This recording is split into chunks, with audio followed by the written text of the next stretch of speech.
हरियाणा की हर अपडेट के लिए बेल आइकन दबाएं और सब्सक्राइब करें STV हरियाणा न्यूज। नमस्कार, आपका जिला आपकी खबर देख रहे हैं आप सभी। आपके साथ मैं हूं अनामिका। अजय मिश्रा की खबर के साथ केंद्रीय राज्य मंत्री ने यहां कई विकास कार्यों का उद्घाटन किया।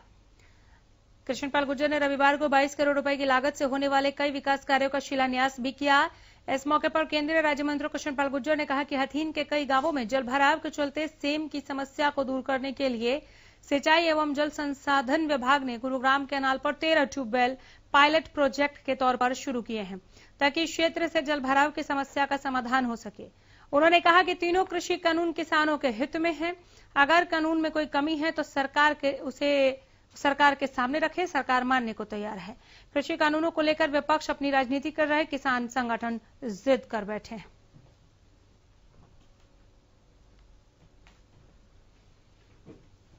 लगभग 22 करोड़ के काम हथीन क्षेत्र में विकास के शुरू किए जा रहे हैं, जिसमें हथीन क्षेत्र का मिडकोला और मडना का 2 गांवों की हजारों एकड़ जमीन जो सेम की समस्या से ग्रस्त थी, उसको निदान दिलाने के लिए 13 बोरवेल लगाए गए हैं और उस सेम की समस्या का समाधान हो। पायलट प्रोजेक्ट के तौर पर ये हमने प्रोजेक्ट शुरू किया है 13 ट्यूबवेलों के साथ। तो अगर वो सफल होता है, मुझे उम्मीद है सफल होगा, तो इस तरह के जहां जहां सेम की समस्या है हथीन क्षेत्र में, वहां पर 54 बोरवेल और लगाए जाएंगे, जिससे किसानों की जमीन सेम से मुक्त हो सके और वहां पर फसल पैदा हो सके। कृषि कानूनों को लेकर किसानों का विरोध प्रदर्शन जारी है। रविवार को कुंडली बॉर्डर पर एक प्रेस कॉन्फ्रेंस कर किसानों ने सरकार पर जमकर निशाना साधा और आंदोलन को धारदार बनाने की रणनीति बनाई। बताया 17 जुलाई को वो विपक्षी दलों को चेतावनी पत्र देंगे, साथ ही उनसे संसद में कृषि कानूनों को उठाने की मांग करेंगे। इसके अलावा किसानों ने बताया कि 22 जुलाई को लोकसभा के बाहर प्रदर्शन करेंगे, साथ ही बढ़ती महंगाई के खिलाफ 8 जुलाई को प्रदर्शन करेंगे।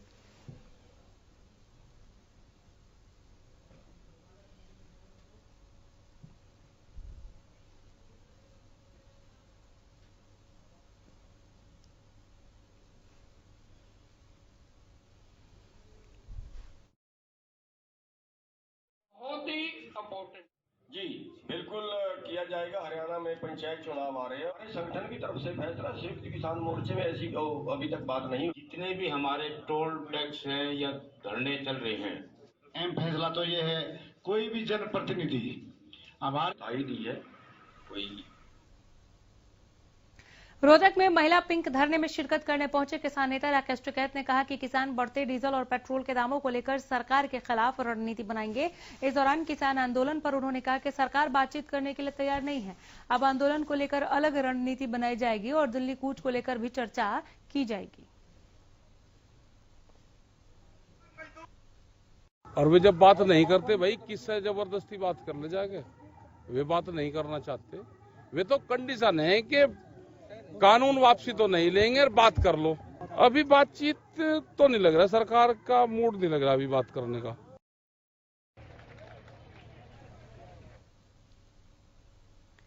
कुरुक्षेत्र पुलिस ने रविकांत मर्डर की गुत्थी सुलझाते हुए आरोपी को गिरफ्तार किया। मामले में उप पुलिस अधीक्षक नरेंद्र सिंह ने बताया कि मृतक के भाई ने पुलिस में शिकायत दी थी कि उसका भाई रविकांत खेतों में पानी देने गया था, लेकिन जब काफी देर तक रविकांत ने फोन नहीं उठाया तो वो उसे देखने के लिए गया तो पाया कि रविकांत खून में लथपथ पड़ा है। तब टीम ने मामले की गहनता से जांच करते हुए विजय कुमार को काबू किया।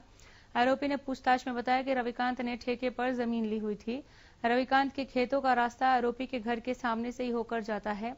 रविकांत खेत में आते और खेत में जाते हुए घर में घूरता हुआ जाता था, इसलिए पहले भी कहा सुनी हुई थी, जिसके बाद रंजिश के तहत रविकांत को मारने की योजना बनाई थी।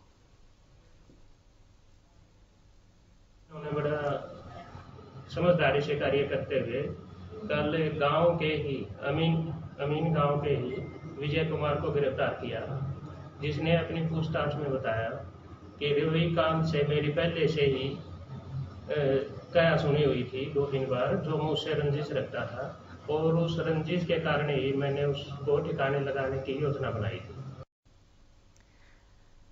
हासिल शहर के एक मैरिज पैलेस में शनिवार को फिल्मी स्टाइल में ड्रामा हुआ। दूल्हा और दुल्हन पक्ष के लोग शादी की खुशियों में मशगूल थे। वरमाला की रस्म पूरी हो चुकी थी और फेरों के लिए दूल्हा दुल्हन कदम रखने ही वाले थे कि अचानक पुलिस के साथ लड़के की गर्लफ्रेंड मौके पर पहुंच गई और शुरू हुआ हाई वोल्टेज ड्रामा। गुरुग्राम से आई लड़की ने आरोप लगाया कि 7 सालों से लिव इन रिलेशनशिप में दोनों रहते थे। लड़के ने शादी का वादा भी किया था। लड़की ने आरोप लगाया कि दोनों गुरुग्राम के एक निजी बैंक में साथ काम करते हैं। पिछले 7 सालों से लड़का उसके साथ लिव इन रिलेशनशिप में था। शादी की प्रॉमिस की थी, लेकिन पिछले दिनों उसे कहीं से पता चला कि लड़का अब शादी करने वाला है, जिसके बाद लड़की मैरिज पैलेस में हो रही शादी समारोह में जा धमकी। इतना ही नहीं, पुलिस ने हांसी पुलिस को फोन करके शिकायत दे दी।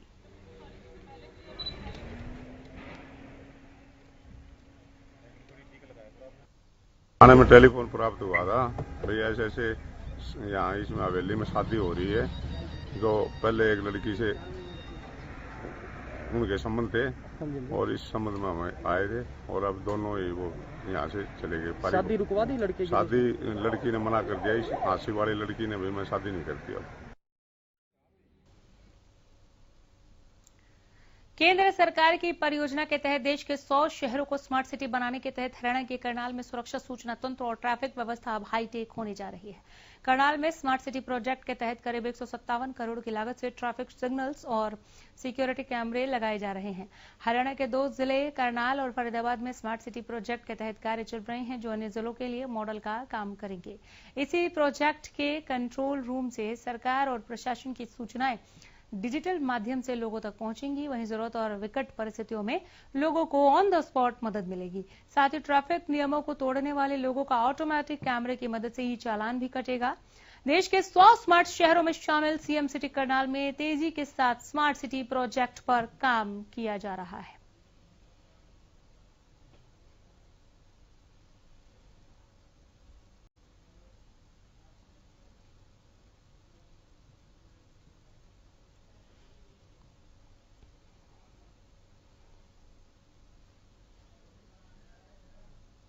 सिरसा में एक शख्स ने पैसेंजर ट्रेन के आगे कूदकर आत्महत्या कर ली। मामले की सूचना मिलने के बाद राजकीय रेलवे पुलिस मौके पर पहुंची। पुलिस ने शव को पोस्टमार्टम के लिए नागरिक अस्पताल भिजवा दिया है। पूरे मामले को लेकर रेलवे पुलिस का सब इंस्पेक्टर ओम प्रकाश ने बताया कि रेवाड़ी से फाजिलका ट्रेन जा रही थी। अचानक युवक उसके सामने कूद गया, जिससे उसकी मौत हो गई।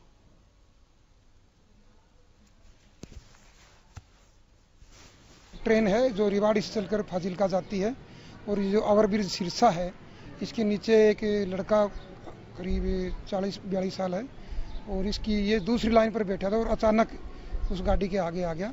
उसने सुसाइड किया है, ये बात ड्राइवर ने बतलाई। तो अभी इसकी शनाख्त नहीं हुई है। आगे फिलहाल हम 174 की कार्रवाई कर रहे हैं और इसके एक पर्ची मिली है जिस पर मोबाइल नंबर है, उससे हम संपर्क कर रहे हैं। अगर कोरोना काल में चोरी की वारदातों में बढ़ोतरी हुई है। सिरसा के इंद्रपुरी मोहल्ला की गली नंबर 2 में एक घर को चोरों ने अपना निशाना बनाया। चोरों ने घर पर रखे 1.5 लाख रुपए पर हाथ साफ किया और रफू चक्कर हो गए। चोरी की वारदात का खुलासा तब हुआ जब परिवार के सदस्यों ने सुबह कमरे की हालत देखी, जिसके बाद परिवार ने पुलिस को सूचना दी। पीड़ित ने बताया कि पहले भी उनके घर से 65,000 रुपए की चोरी हुई थी। अंदाजा लगाया जा रहा है कि चोर छत के रास्ते घर में दाखिल हुए थे।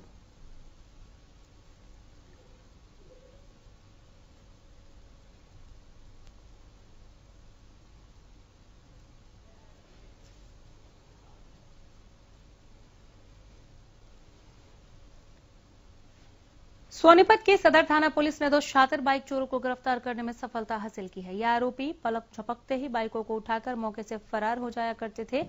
इसके साथ ही पुलिस ने 6 चोरी की वारदातों का खुलासा भी किया और अब इनसे पुलिस गहन पूछताछ कर रही है ताकि अन्य वारदातों का भी खुलासा हो सके।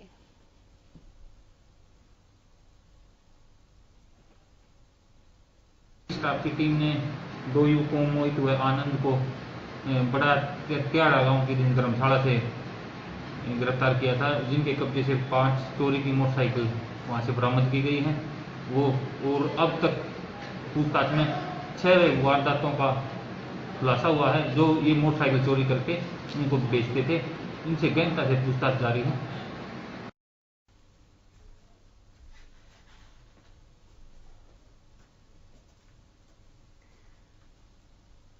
पलवल हसनपुर थाना पुलिस ने राशन डिपो पर गरीबों को बांटा जाने वाला अनाज को धोखाधड़ी से बेचने के मामले में फूड सप्लाई विभाग के एएफएसओ सुरेश पंचाल और दिनेश ठेकेदार को गिरफ्तार किया।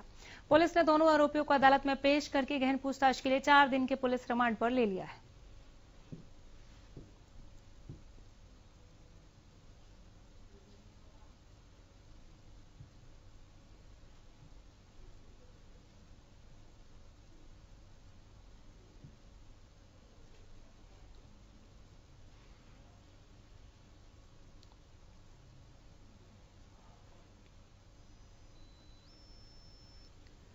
टोहाना के गांव समेड़ में बीते दिनों बिजली निगम की टीम की ओर से की गई छापेमारी के विरोध में ग्रामीणों ने एक बैठक का आयोजन किया। बैठक में फैसला लिया गया कि अगर बिजली निगम का कोई भी कर्मचारी गांव में छापेमारी करने आता है तो उसके अंजाम के लिए वो खुद जिम्मेदार होगा। खाप नेता सूबे सिंह समेड़ ने बताया कि गांव के लोगों ने बिजली निगम को 20 एकड़ जमीन दी है, बावजूद उसके इस तरह की छापेमारी की कार्रवाई हो रही है, नाकाबिले बर्दाश्त है।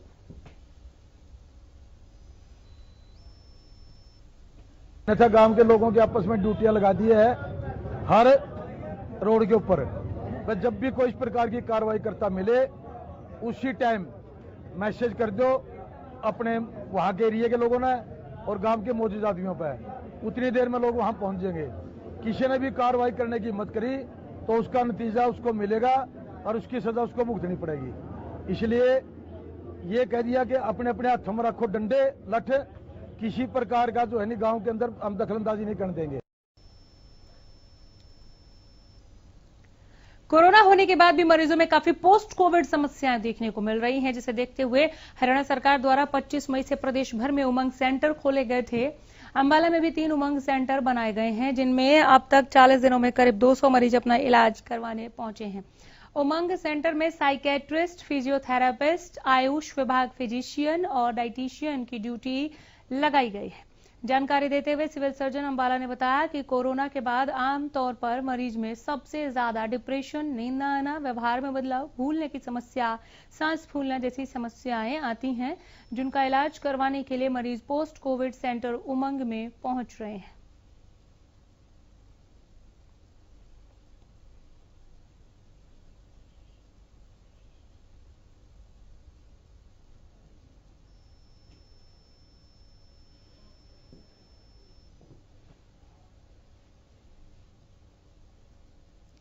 नांगल चौधरी के गांव कमानिया के लाल विपिन यादव को राजकीय सम्मान के साथ उनके पैतृक गांव में पंचतत्वों में विलीन किया गया।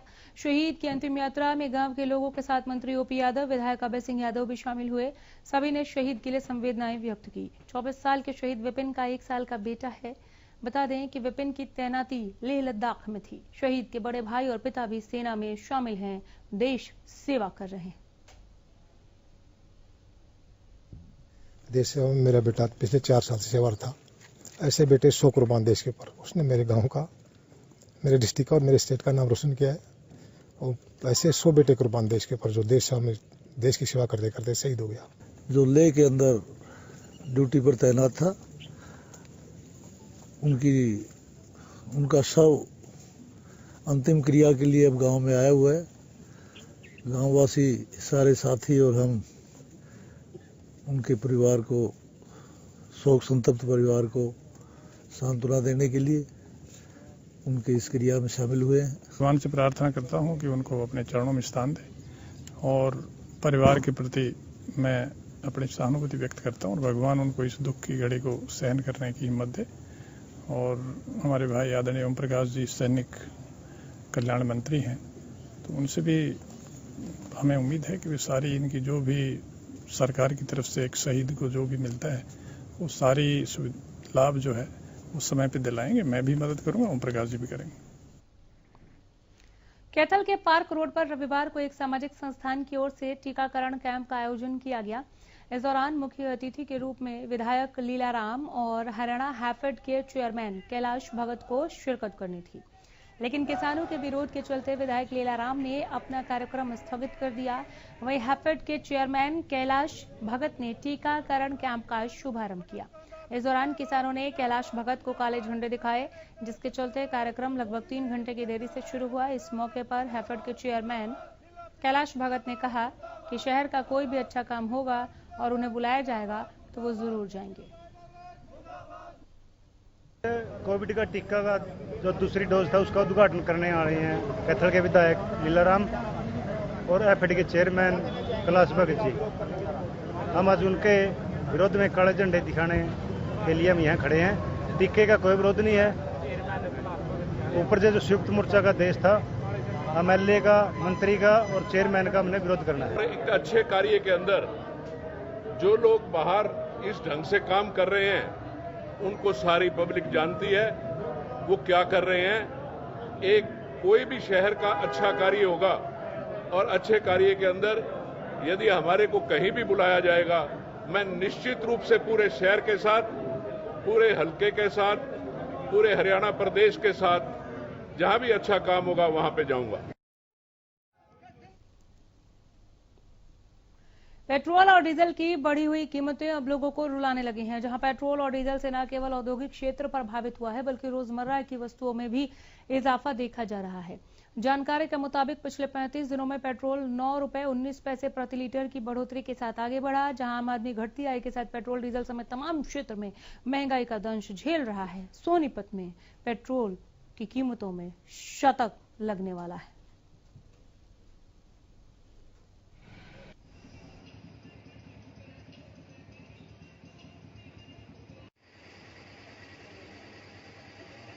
कोई बात नहीं, छोड़ ले।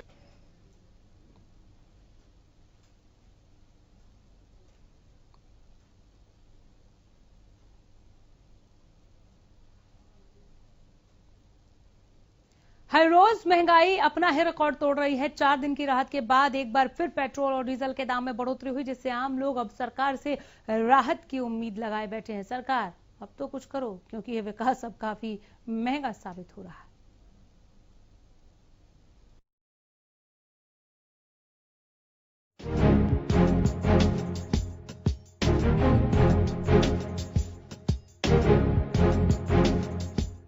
तेल कंपनियों ने एक बार फिर जनता को महंगाई का झटका देते हुए तेल के दामों में इजाफा किया है। राष्ट्रीय राजधानी दिल्ली में पेट्रोल की खुदरा कीमत 35 पैसे प्रति लीटर बढ़कर 99 रुपए 91 पैसे हो गई। वहीं डीजल 18 पैसे प्रति लीटर बढ़ोतरी के बाद 89 रुपए 36 पैसे हो गया। नई बढ़ोतरी के बाद पेट्रोल की कीमतें दिल्ली और कोलकाता में भी शतक मारने के बेहद करीब हैं। कोलकाता में आज पेट्रोल 99 रुपए 45 पैसे लीटर और डीजल 92 रुपए 27 पैसे प्रति लीटर बिक रहा है। नई दरों के बाद दिल्ली में 1 लीटर पेट्रोल की कीमत 99 रुपए 51 पैसे और 1 लीटर डीजल की कीमत 89 रुपए 36 पैसे पहुंच चुकी है। इसी तरह मुंबई में पेट्रोल 105 रुपए 58 पैसे और डीजल 96 रुपए 91 पैसे प्रति लीटर बेचा जा रहा है।